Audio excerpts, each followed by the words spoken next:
예수 믿으면 행복합니다. 여러분 예수 믿고 행복하신가요? 행복하지 못하신 분들은 내가 예수를 잘 못 믿고 있는 것입니다. 여러분 예수를 제대로 믿으면 행복할 수밖에 없습니다. 여러분 예수 잘 믿으시기를 주님의 이름으로 축원합니다. 여러분 행복은 다른 곳에 있지 않습니다. 오직 주님이 우리에게 주십니다.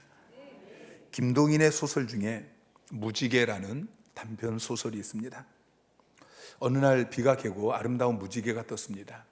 한 소년이 그 찬란한 무지개를 잡기 위해서 길을 떠납니다. 어머니, 저 무지개를 잡으러 가겠어요.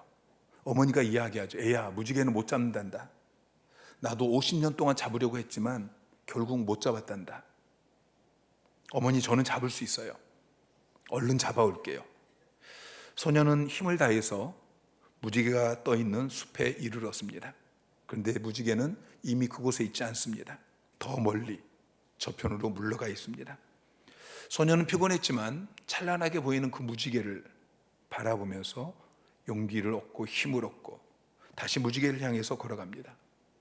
그런데 계속 걸어가도 산을 넘어도 무지개는 잡히지 않습니다. 여전히 같은 거리에서 그를 유혹합니다. 잡힐 듯 그런데 잡히지 않으면서 그 찬란한 광채로 계속해서 이 소년에게 오라고 유혹을 하는 것입니다. 한참을 가자 많은 소년들이 다투고 있습니다. 그들은 서로 다른 곳을 가리키면서 무지개는 이 편에 있어. 무지개는 저 편에 있잖아. 또 한참을 가자 무지개를 잡았다는 소년을 만나게 되어집니다. 그런데 그가 꺼내 보인 것은 변변치 않은 기와장이었습니다. 소년은 포기하지 않고 계속해서 나아갑니다. 위태로운 산길, 험한 골짜기, 가파른 산, 깊은 물, 온갖 고난을 통과하면서 무지개를 향해서 더 가까이 나아가죠.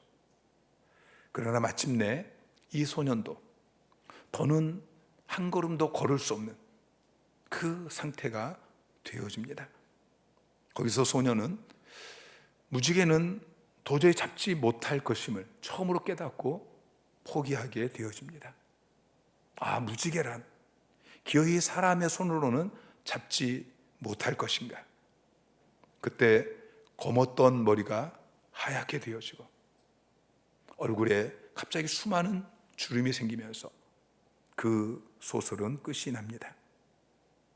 사랑하는 성도 여러분, 여러분이 붙잡으려고 하는 무지개는 무엇입니까? 사람들은 누구나 행복해지기를 원합니다. 그리고 그 행복을 추구하며 살아가고 있습니다. 물론 사람들은 누구나 다 행복하게 살 권리가 있습니다. 우리나라 헌법 제10조에도 보면은 행복 추구권이라는 것이 있습니다. 그럼 무엇이 행복입니까? 사람들은 저마다 이것이 행복이다, 아니 이것이 행복이다, 자기만의 무지개를 만들어 놓고 그것을 잡기 위해 노력하며 살아갑니다. 솔로몬도 그런 사람이었습니다.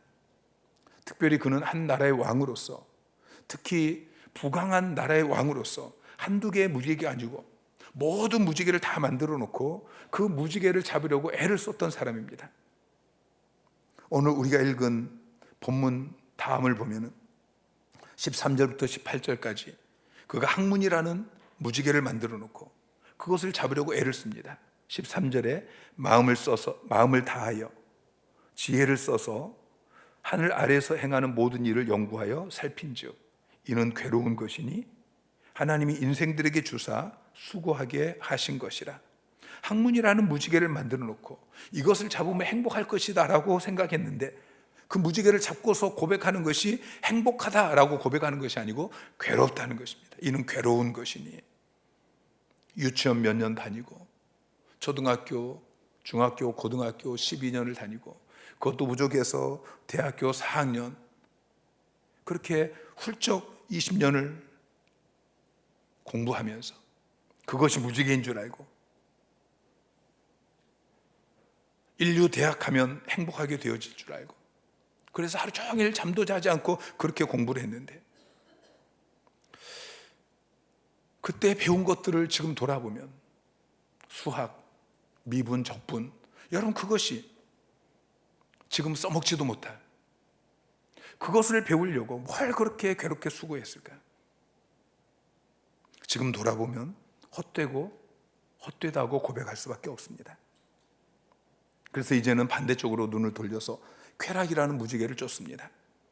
전도서 2장 1절에 보면은 나는 내 마음에 이르기를 자 내가 시험 삼아 너를 즐겁게 하리니 너는 낙을 누리라 하였으나 보라 이것도 헛되도다. 3절에 내가 내 마음에 깊이 생각하기를 내가 어떻게 하여야 내 마음으로 지혜를 다스리면서 술로 내 육신을 즐겁게 할까. 8절에 인생들이 기뻐하는 첩첩들을 많이 두었노라. 솔로몬은 700명의 처와 300명의 첩을 두었습니다. 자기를 즐겁게 하기 위해서 낙을 누리고 술로 육신을 즐겁게 할까, 첩첩들이 나를 즐겁게 할까. 그런데 쾌락이라는 그 무지개도 찾고 나서 보니까 변변치 않은 기왓장과 같았습니다. 4절부터 솔로몬은 일하는 것으로 눈을 돌립니다. 이 일을 열심히 해서 어떤 것을 성취하고 업적을 쌓은, 그래서 자기를 위해서 궁전을 짓습니다.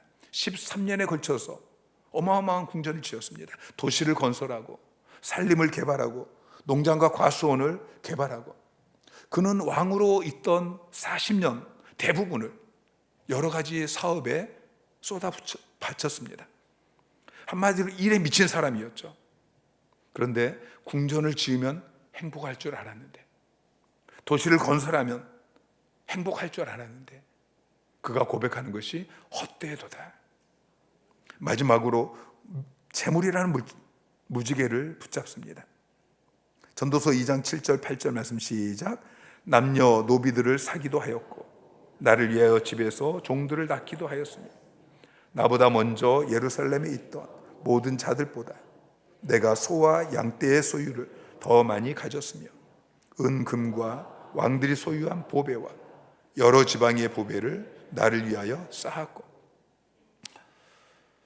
노비들을 사고 종들을 더 많이 하고 또 소와 양떼의 소유를 더 많이 하고 은금과 보배를 자기를 위해 쌓고, 그런데 그 모든 수고가 바람을 잡는 것처럼 헛되고 무익하다고 고백하고 있습니다. 사랑하는 성도 여러분, 지금 여러분이 쫓고 있는 무지개는 무엇입니까? 그것이 너무 찬란하게 보이고 그것만 붙잡으면 행복할 것처럼 보여서 그렇게 그것을 향해 달려가고 있는 그것이 무엇입니까? 그것이 학문입니까? 쾌락입니까? 일입니까? 어떤 것을 성취하고 업적을 쌓는 것입니까? 아니면 재물입니까? 그렇게 수많은 무지개를 쫓아다니던 솔로몬이 인생의 말년에 고백합니다. 무지개를 잡으러 쫓아갔던 그 소년이 무지개란 기어이 사람의 손으로 잡지 못할 것인가, 그렇게 탄식한 것처럼 2절 말씀, 전도자가 이르되 헛되고 헛되며 헛되고 헛되니 모든 것이 헛되도다. 헛되다는 단어를 한 절에 5번이나 사용하고 있습니다. 전도서에만 28번을 헛되다라고 고백하고 있습니다. 얼마나 헛된가를 강조해서 말하고 있는 것이죠. 헛되다라고 번역되어진 헤웰이라는 히브리어 단어는 호흡, 바람, 증기, 그런 의미입니다. 이건 일시적인 것입니다. 호흡이나 바람이나 증기나 이것은 잠깐 있다가 없어지는 헛된 것이죠. 한겨울에 밖에서 후 하고 부르면 입에서 입김이 나옵니다. 그런데 금방 사라지는 호흡과 같은 것. 아이들이 비눗방울을 만들어서 후 불면은 그 비눗방울이 햇빛에 비치면서 영롱한 무지개가 생기지만 금방 사라지고 말죠. 마찬가지로 여러분이 잡으려고 쫓아다니는 그 무지개가 지금 보기에는 너무 아름답고 그것만 잡으면 정말 행복할 것처럼 보이지만, 그러나 그것이 호흡 같은 것임을 깨달으시기를 주님의 이름으로 축원합니다. 3절에 해 아래서 수고하는 모든 수고가 사람에게 무엇이 유익한가? 이 세상의 무지개를 잡기 위해서 하는 그 모든 수고가 결국은 헛되다라고 고백하고 있는 것입니다. 4절 말씀을 보면은 한 세대는 가고 한 세대는 오되 땅은 영원히 있도다. 알렉산더나 징기스칸이나 나폴레옹이나 그들은 큰 야망을 가지고 전 세계를 정복했던 사람입니다. 그런데 그가 죽고 나니까 또 다른 세대가 옵니다. 그렇게 세대가 지나가고 그래도 땅은 변하지 않습니다. 11절에 보면은 이전 세대들이 기억됨이 없나니 장래 세대도 그 후 세대들과 함께 기억됨이 없으리라. 인명호피라고 이야기하죠. 호랑이는 죽어서 가죽을 남기고 사람은 죽어서 이름을 남깁니다. 이름을 남기기 위해서 남이 하지 않은 특별한 일들을 합니다.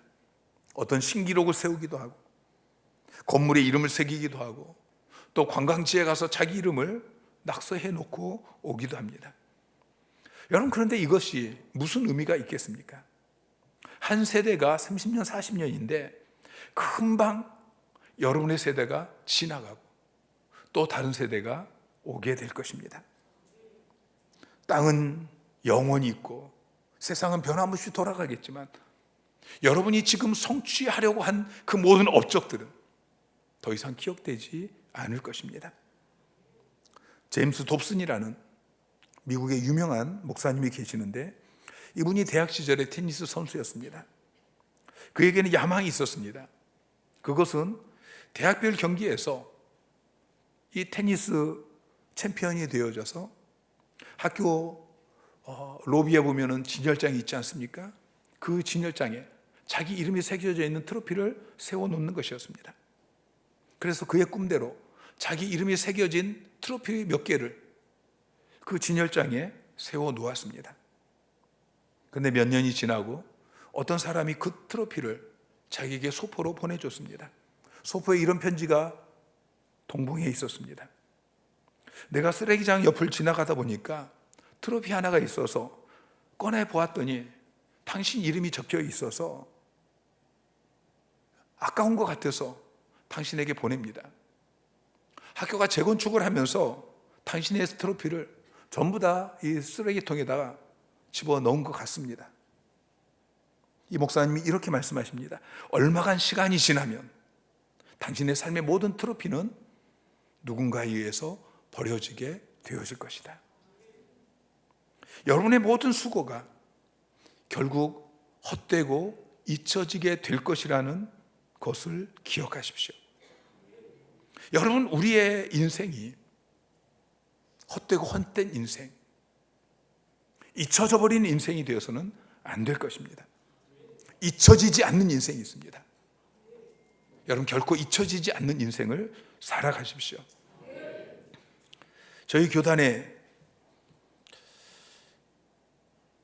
조봉희 목사님이라는 분이 계시는데요, 그분이 한번 이런 말씀을 하셨어요. 작년엔가 저희 교회 와서 설교도 하셨는데 그분이 한 권사님의 장례 예배를 드리게 되었습니다.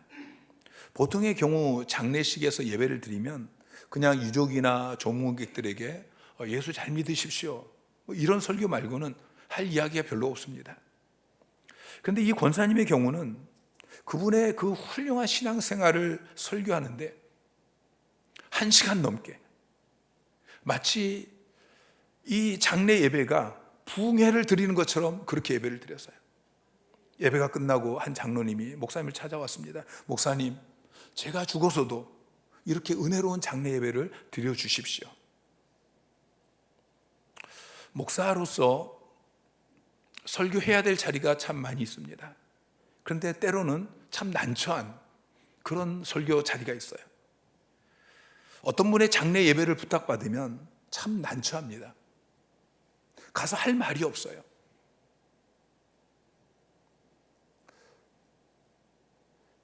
가족들을 위로해야 되는데 돌아가신 분이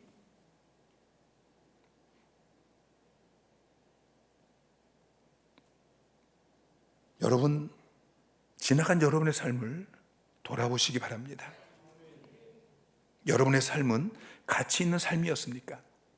아니면 무가치한 삶이었습니까?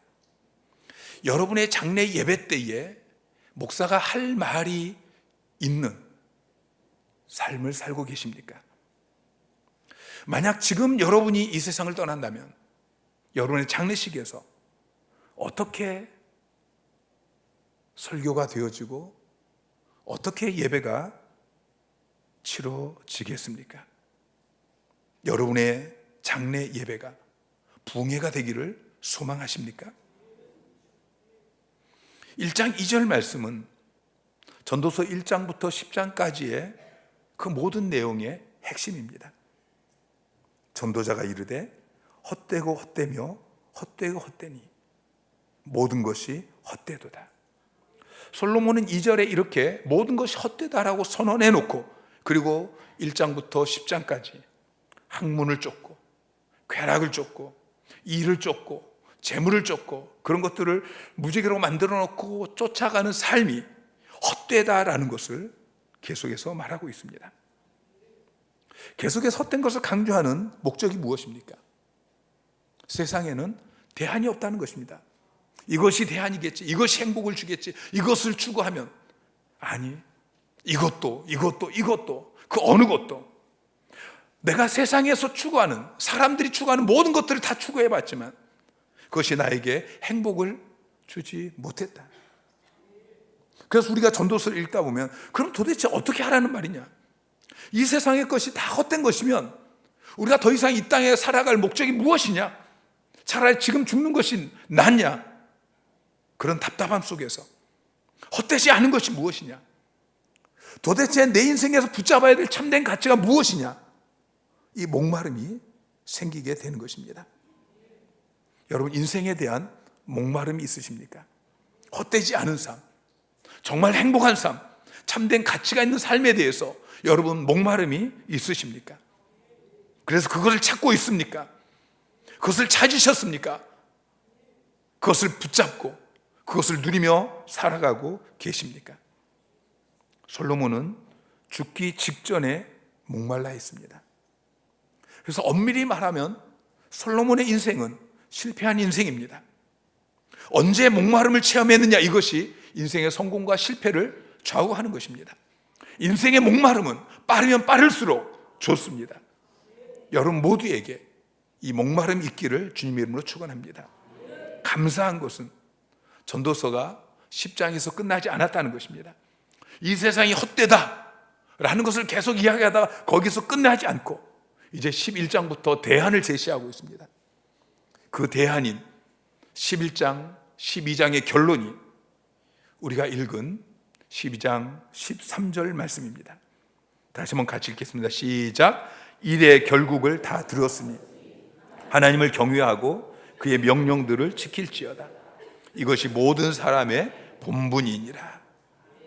모든 사람의 본분. 여러분, 사람에게는 본분이 있습니다. 본분이라는 그 단어의 의미는 의무, 책임이죠. 세번역 성경이나 영어 번역은 의무로 번역을 하고 있습니다. 사람에겐 본분이 있습니다. 헛된 무지개가 우리의 삶을 찬란하게 하고 우리의 삶을 행복하게 만드는 것이 아닙니다. 자기 본분을 깨닫고 그 본분을 감당하며 살아가게 될 때 그 사람의 삶이 찬란하게 되어지는 것이고 행복하게 되는 것입니다. 더 이상 이 땅의 헛된 무지개를 쫓지 마십시오. 바울은 이 땅에 헛된 무지개를 쫓는 삶을 살다가 어느 날 주님을 만나고 그리고 사람의 본분을 깨닫습니다. 그리고 그때부터 그 본분을 향해 달려갑니다. 빌립보서 3장 14절에 표대를 향하여 그래서 예수 안에서 하나님이 위에서 부르신 부름의 상을 위하여 달려가노라. 여러분도 오늘 헛된 무지개를 내려놓으시고 하나님께서 여러분에게 주신 본분을 바라보며 달려가시기를 주님의 이름으로 축원합니다. 하나님이 우리 몸을 만들 때에 하늘을 바라보며 살도록 만드셨습니다. 여러분, 하늘을 바라보며 사시기 바랍니다. 우리의 몸의 구조가 땅을 바라볼 때는 근육이 뭉칩니다. 그러나 하늘을 바라볼 때는 근육이 풀리고 척추가 바로 서게 되는 것입니다. 돼지는 그 목의 구조상 하늘을 바라볼 수 없습니다. 그래서 땅만 쳐다보고 살죠. 돼지가 하늘을 쳐다볼 수 있는 절호의 기회는 넘어지고 자빠졌을 때이죠. 우리가 하늘을 쳐다보지 않고 이 땅만 쳐다보며 살아가면 하나님께서 우리에게 고난을 주십니다. 매를 맞고 자빠져야, 그제서야 하늘을 쳐다보기 때문인 것이죠. 여러분, 매를 맞고 자빠지기 전에 자발적으로 하늘을 쳐다보시기를 주님 이름으로 축원합니다. 헨리 나우엔의 죽음 가장 큰 선물이라는 책이 있는데요, 그 책에서 어머니의 자궁 안에 쌍둥이가 함께 주고받는 대화를 기록하고 있습니다. 여동생이 오빠에게 이렇게 이야기합니다. 오빠, 우리가 저 밖에 나가면 우리를 만든 엄마와 아빠가 있을지도 몰라. 오빠가 이야기해요. 너 쓸데없는 생각하는구나. 그냥 우연히 너와 내가 만들어진 것 뿐이야. 아니야 오빠, 지금 여기서보다 더 아름다운 삶이 우리에게 있을지도 몰라. 아름다운 하늘이 있고 예쁜 꽃이 있고 새들이 노래하는, 우리가 마음껏 자라나고 뛰놀 수 있는 그런 공간이 있을지도 모르잖아. 오빠가 이야기해요. 아니야, 누가 너의 머릿속에 그렇게 나쁜 쓸데없는 생각을 집어넣어 주었니? 우리가 이 엄마 탯줄 꽉 붙잡고 있으면 먹을 것 있고 너와 함께 놀면 재밌잖아. 쓸데없는 생각하지 마. 여러분, 어머니 뱃속에 있는 10달, 이 기간은 그냥 그 10달의 살만을 위해서 있는 것이 아닙니다. 이 아이가 이 땅에 태어나서 70년, 80년, 그리고 100년 아름다운 삶을 살기 위해 준비하는 기간인 것이죠. 우리가 이 땅에 살아가는 70년, 80년, 여러분, 이 삶도 마찬가지인 것입니다. 여러분, 우리가 살아가고 있는 이 땅, 이것이 전부가 아닌 것입니다. 이 땅의 생명이 끝나는 그 순간,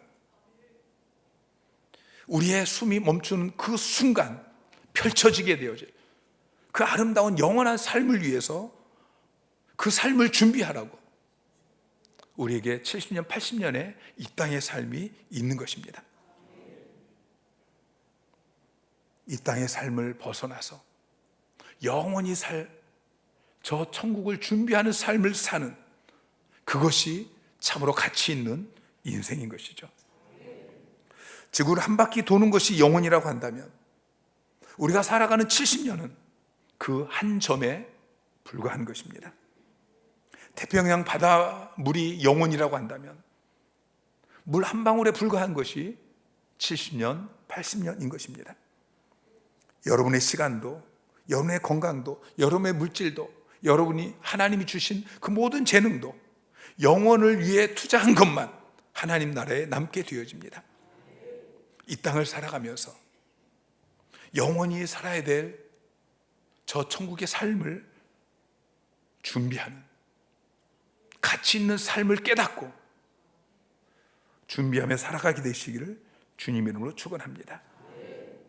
썩어 없어질 허탄한 곳에 인생을 투자하지 마십시오. 영원한 가치에 투자하십시오.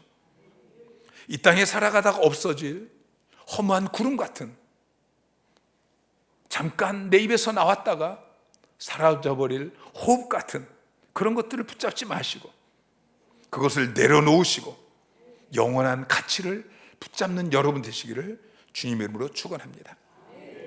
무엇이 영원합니까? 성경을 찾아보니까 영원한 것이 세 가지가 있습니다. 첫째는 하나님이 영원하십니다. 히브리서 13장 8절 말씀 시작. 예수 그리스도는 어제나 오늘이나 영원토록 동일하시느니라. 두 번째는 하나님의 말씀이 영원합니다. 마태복음 24장 35절 시작. 천지는 없어질지언정 내 말은 없어지지 아니하니라. 세 번째, 하나님의 뜻을 행하는 사람이 영원합니다. 요한일서 2장 17절 말씀 시작. 이 세상도 그 정욕도 지나가되 오직 하나님의 뜻을 행하는 자는 영원히 거하느니라. 아멘. 여러분, 영원한 것은 하나님이 영원하시고 하나님의 말씀이 영원하고 그리고 그 말씀대로 사는 삶이, 그 사람이 영원한 것입니다. 그래서 솔로몬은 결론적으로 그 영원한 것을 붙잡으라고 우리에게 말씀하고 있습니다. 일의 결국을 다 들었으니 하나님을 경외하고 그의 명령들을 지킬지어다. 이것이 모든 사람의 본분이다, 의무다. 여러분, 하나님을 경외하시기 바랍니다.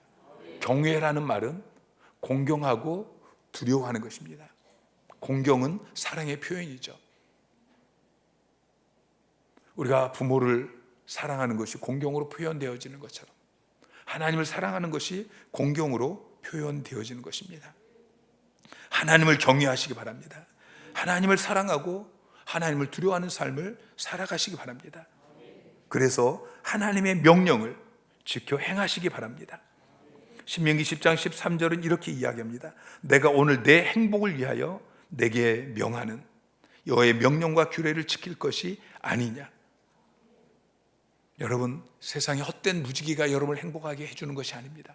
그것을 붙잡을 때 여러분이 행복한 것이 아니고 하나님께서 여러분의 행복을 위해서 명령하신 말씀, 하나님의 말씀을 붙잡고 하나님 말씀에 순종하는 삶을 살 때에 여러분의 삶이 행복하게 되는 것입니다. 무지개를 쫓으면 그 무지개는 영원히 잡을 수 없습니다. 그러나 하나님의 말씀을 붙들면 하나님께서 여러분에게 복을 주십니다. 신명기 28장 2절부터 보면 내가 내 하나님 여호와의 말씀을 청종하면 이 모든 복이 내게 임하며 내게 이르리니 성읍에서 복을 받고 들에서 복을 받고 내 몸의 자녀와 내 토지의 소산과 내 짐승의 새끼와 소와 양의 새끼가 복을 받고 내 광주리와 떡반죽 그릇이 복을 받고 내가 들어와도 복을 받고 나가도 복을 받고. 사랑하는 성도 여러분, 세상에 헛된 무지개를 쫓던 삶을 이제는 내려놓으시고 하나님을 경외하는 삶, 하나님의 말씀을 지키는 삶을 붙잡으시기를 주님의 이름으로 축원합니다. 여러분, 자녀를 어떻게 키우고 있습니까? 하나님은 부모에게 자녀를 맡기면서 이 자녀를 똑똑하게 키워야 된다, 스펙을 쌓아줘라, 인류 대학에 보내야 된다, 그렇게 명령하지 않으셨습니다. 단지 하나님을 경외하고 하나님의 말씀을, 하나님의 명령을 지키는 자로 키우라고 명령하셨습니다. 그러면 그 자녀를 하나님이 책임져 주십니다. 부모의 역할은 내게 잠시 맡겨진 자녀들, 하나님을 경외하고 하나님 말씀에 순종하는 자녀로 키우는 것입니다. 조나단 에드워드는 그의 부모님들이 조나단 에드워드가 어릴 때부터 하나님, 우리 조나단 에드워드로 하여금 하나님을 경외하는 사람으로 살게 하여 주십시오, 그렇게 기도했습니다. 그리고 어려서부터 매일 성경을 묵상하고 은밀히 기도하고 또 하나님의 영광을 위해 살아야 된다라고 그렇게 가르쳤습니다. 그래서 조나단 에드워드는 어렸을 때부터 거룩한 열정과 탁월한 영성이 몸에 배어 있었습니다. 결국 그는 18세기에 미국에 지대한 영향을 끼치는 신학자이며 목회자가 되었습니다. 여러분, 자녀들에게 다른 것은 다 포기해도 됩니다. 그러나 하나님을 경외하는 삶을 살게 하십시오. 세상을 두려워하지 아니하고 그 어떤 것도 두려워하지 아니하고 하나님만 두려워하는, 그리고 하나님의 말씀을 지키는 삶을 살게 하시기 바랍니다. 그러기 위해서 가장 중요한 것이 예배입니다. 여러분 자녀가 예배를 드리고 있습니까? 여러분 자녀가 예배 시간에 교회에 나와서 예배당에 나와서 앉아 있습니까? 아니, 앉아만 있습니까? 아니면 예배를 드리고 있습니까? 여러분 자녀들을 예배 드리는 자녀로 키우시기 바랍니다. 사랑하는 성도 여러분, 무지개를 찾아 다니십니까? 여러분의 인생의 마지막 순간에 여러분의 입에서 나오는 고백이 솔로몬의 고백처럼 헛되고 헛되며 헛되고 헛되니 모든 것이 헛되도다, 그렇게 고백하지 않게 되시기를 주님 이름으로 축원합니다. 예수님께서는 십자가에서 죽으시기 직전에 다 이루었다라고 고백했습니다. 바울은 자기 인생 마지막 부분에 내가 달려갈 길을 마쳤다라고 고백했습니다. 여러분 모두가 인생의 마지막 순간에 유종의 미를 거두게 되시기를 주님의 이름으로 축원합니다. 다 이루었다. 내 본분, 하나님이 나를 이 땅에 보내신 그 목적을 내가 다 이루었다. 그렇게 고백하는 여러분 되시기를 주님의 이름으로 축원합니다.